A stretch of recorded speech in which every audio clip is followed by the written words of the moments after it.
You know, when I first pitched on this, one of the early questions I got was, how do I feel about the fatalities and the blood and the violence? Fight!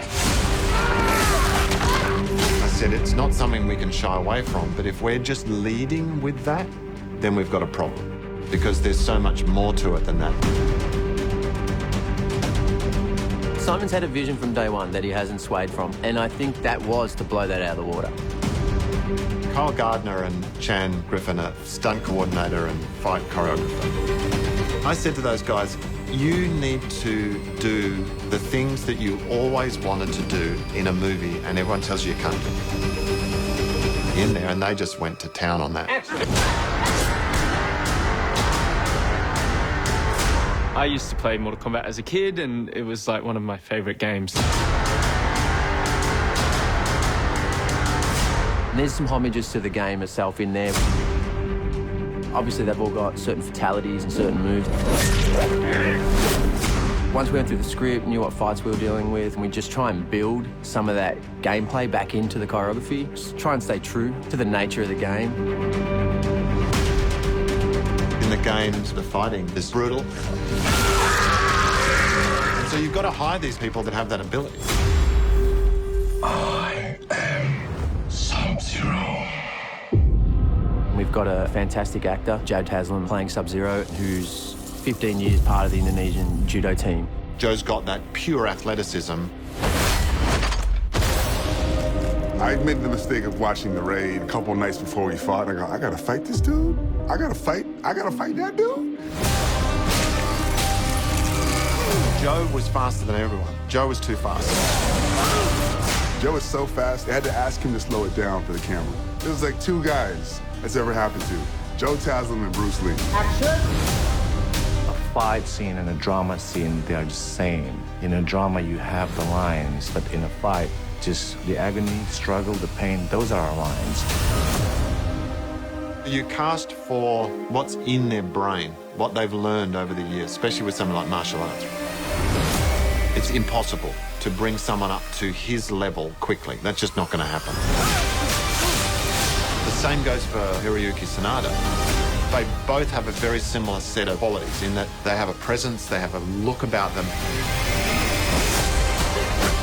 We tried to make a contrast between Sub-Zero and Scorpion. A little mixture between game and authentic Japanese style. Watching those two on set was one of the great privileges I'll ever have in my life. To work with actors like that, it's an absolute pleasure. You can base a lot of choreography around their abilities because they're at such a high level. The whole group were just fantastic. Giving everyone their moment to shine was a challenging process. The name is Kung Lao. Kung Lao does use Wing Chun, the Chinese martial arts. I studied all the moves from the game, and then I came up with a couple new moves, how to fight with a hat. We built in a little handle because it's normally very hard to hold on to it, especially when you fight. And then sometimes we replaced it with a blue hat, which was much lighter. What are you doing here? Wait, I'm looking for Sonya Blade. I'm Sonya. Jess McNamee did an amazing job. She did all this incredible stuff. She does a flip in the film, which is all her. Go! She wanted to nail it, and she nailed it. Did you shoot it? I think I cooked it. We have these amazing, world-renowned stunt guys, and you cannot watch those masters at work and not enjoy it. And so cool, and it's such an amazing skill. I've known Jess for years, and she's probably my most frequent dance partner. You want to dance? We kind of oscillate between bickering like an old married couple as Kano and Sonya, and then knives to the throat, fight to the death. You're so close. Just take it. Take it! Since day one, she's always been really adamant about doing as much of her own fighting and stunts as she can. I'll be honest, I'm a bit the opposite. Because my stunt double looks so much like me that I'm the first to go, step in, buddy. You look good. You look good. You look better than me, so go for it.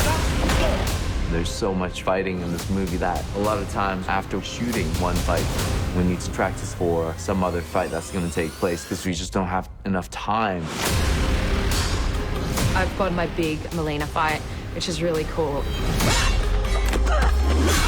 She's coming at me with knives, and then I disarm all the knives, and then she pulls out a butter knife, and I'm like, good luck.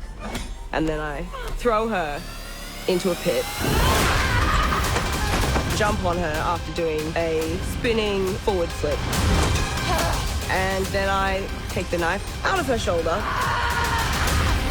lick the blood off it, and then decide that she's not worthy of my murder. Your death has no worth. So, sorry, babe. You don't get Melina's kill today. My favorite fight scene is what they're calling the big brawl. Finish them! We've tried to make it as action-packed as possible. There's a lot going on in there, a lot.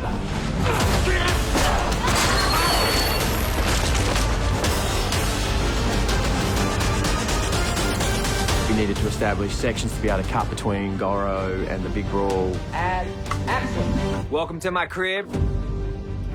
This is Cole's family cabin in the woods. And if you look over here to my right, this is the shed where you find the worst thing you could ever find when looking in your shed. A Goro.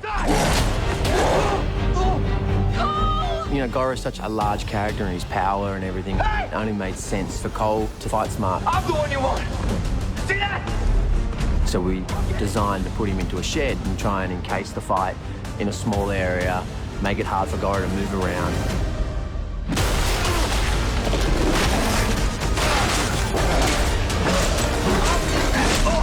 This fight is really unique because it kind of has a Stanley Kubrick-esque element to it. When you first see Goro, you see one hand come through the door, the second hand, and then the third, and then the fourth.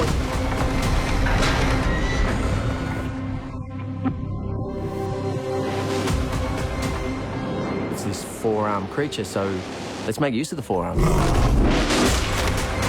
Let's design a fight where our lead character's fighting guy with forearms. So literally we had two of my guys, one on stilts, one in front, fighting him with forearms. We used a lot of Wing Chun elements in it. It's very fast, you're moving around, and he's slipping and sliding and using really unique choreography to try to outsmart Goro.